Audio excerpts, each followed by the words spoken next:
Hey all, hope you are all well and warm and enjoying your families, whether that's curled up by a fire with some cocoa or gathered around the television for some extended corporate viewing. I hope you've been able to find a way to connect and rest. I promised that today I would give you a little bit more, show you how you can take a simple history sentence and blow it up into a full week's curriculum without too much effort.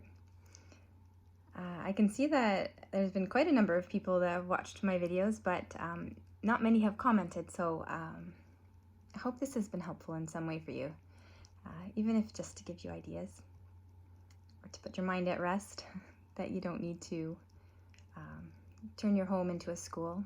Something simpler might serve you and your children better right now until they can get back to school. Have you had the chance to download the app and check out the history content yet? I might have mentioned to you that the Magna Carta is the fourth week in the curriculum and saved you searching around for it, but it's if you just swipe over a few times, you'll find it there. If you haven't checked it out yet, there's still time. You can go and do that, and you can try out the history sentence tomorrow or the next day or whenever you're ready for it, and come back to this video when you're ready for that. So today I'm going to show you a few options, a few ways you could go with this. All great, so just ask yourself what sits comfortably for you and what do you think will work well for you and your kids.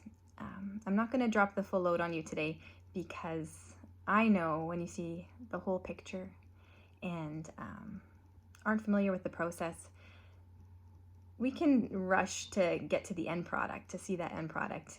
But I want to encourage you, slow down, enjoy this as a journey, and if you do, I believe that you'll see more fruit from it.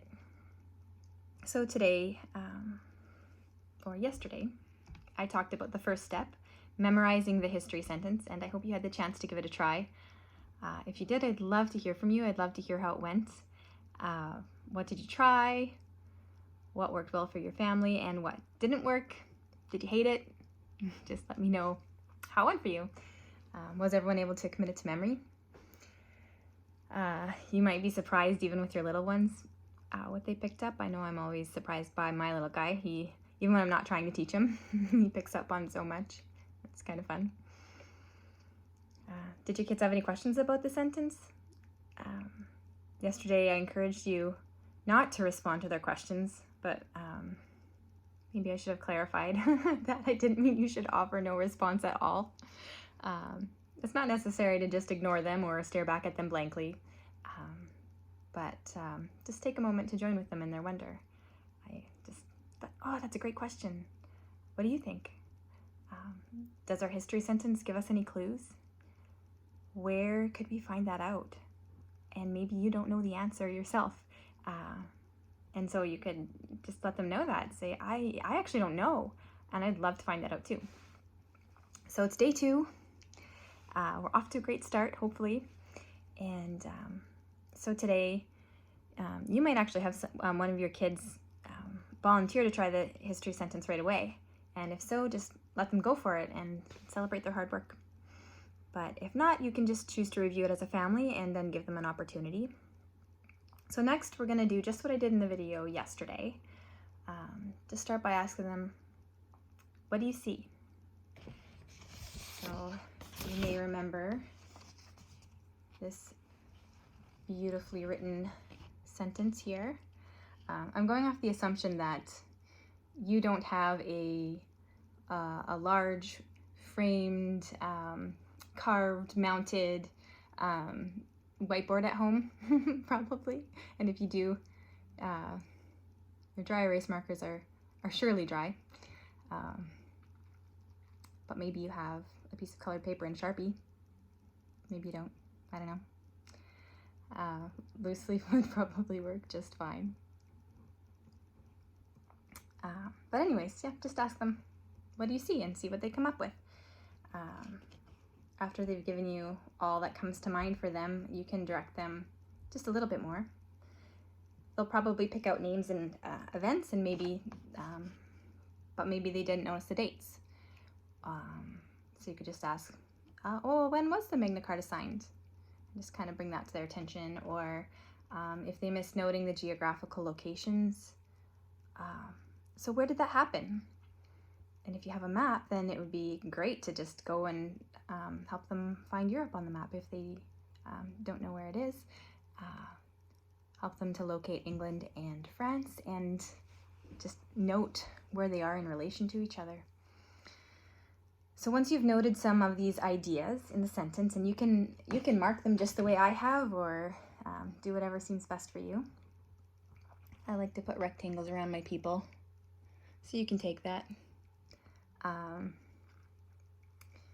But now you can take each part and ask them questions about it. There are no right or wrong questions, just take it wherever it goes. But I'm going to give you some examples just to kind of show you what it can look like. And some of these questions, they'll be able to give you some answers just from what they've read here.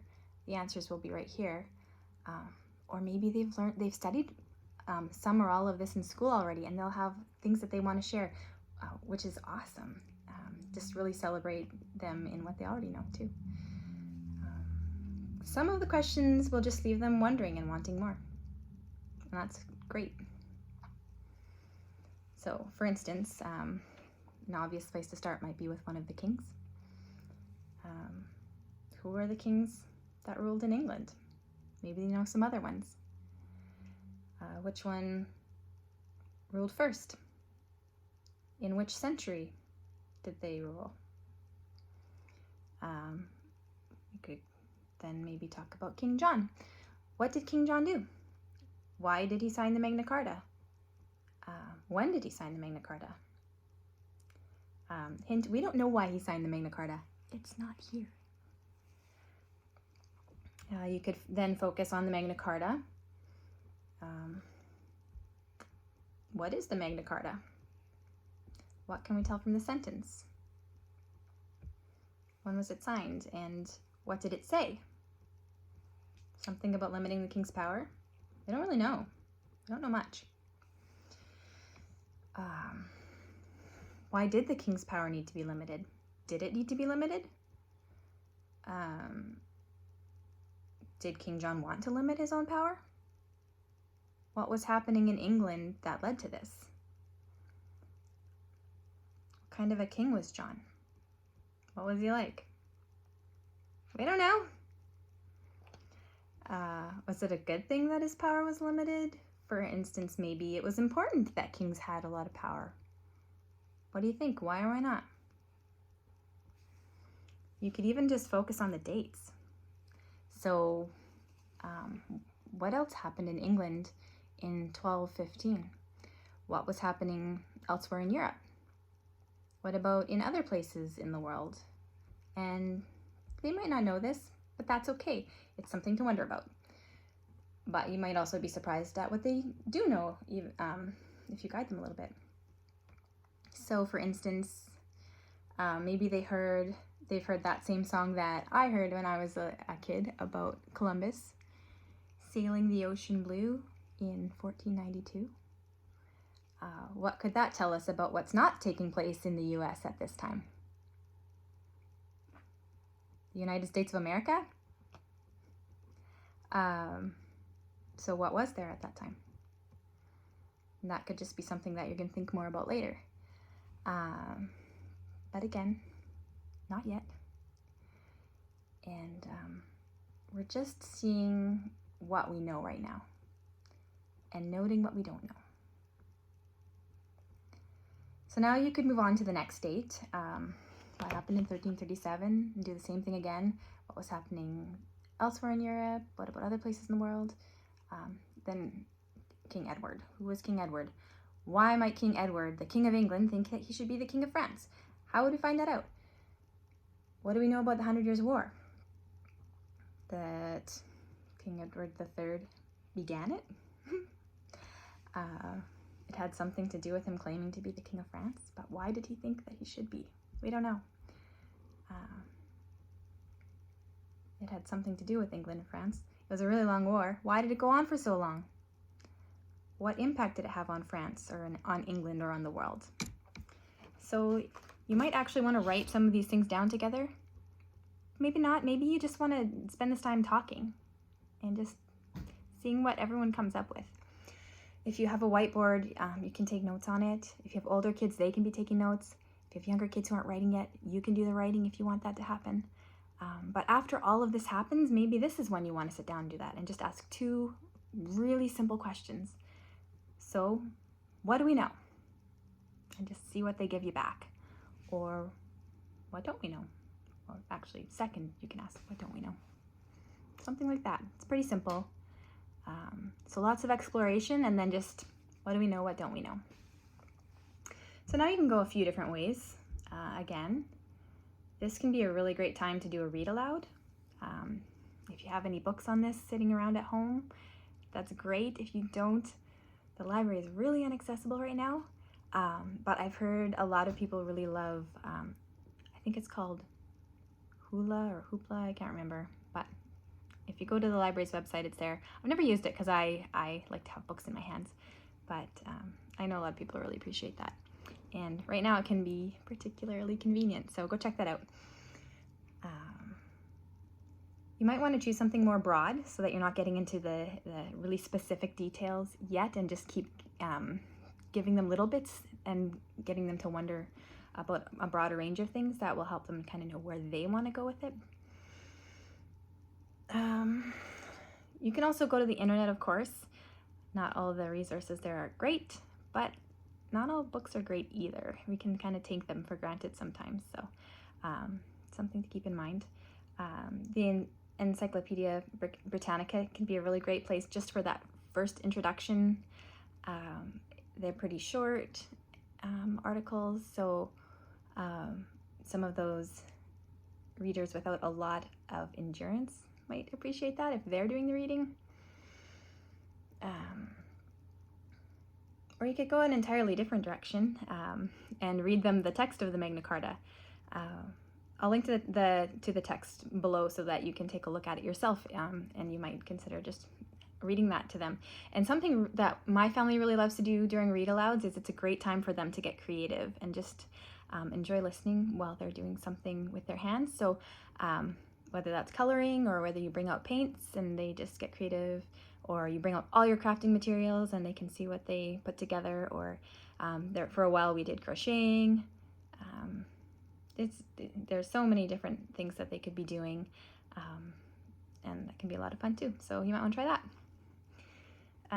So just read together, and then afterward, just ask them. You don't even have to ask them what they learned. You might ask them, like, after you read just a short section of something, to narrate it back to you. We call that just a narration, and what that does is it gets their brain working with the information already, and it writes it in a different way, and it's a really great tool. So I recommend doing that a lot. You might not want to do that for every section, or you can get them to take turns with different sections, or you can just ask them at the end. So, what did you hear? Well, you could ask them what they learned. You can ask them, what were you wondering about that you didn't get here? Or if you could only find out more about one of these things, what would you want to know? And then at that point, I would say, just leave it there. So that's day 2. It might seem complicated.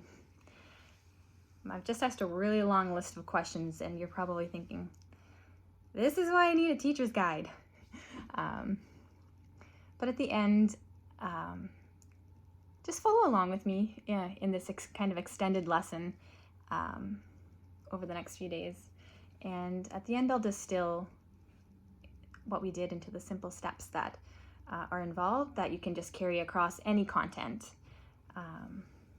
With any history sentence, maybe you want to check out the science sentences that are in the app as well. They work really great with this too, but there are just so many ways you can use this, and it's a great tool. So if you can just practice it a few times, you'll just find it's really quite simple and natural. It's just getting started. It's just new.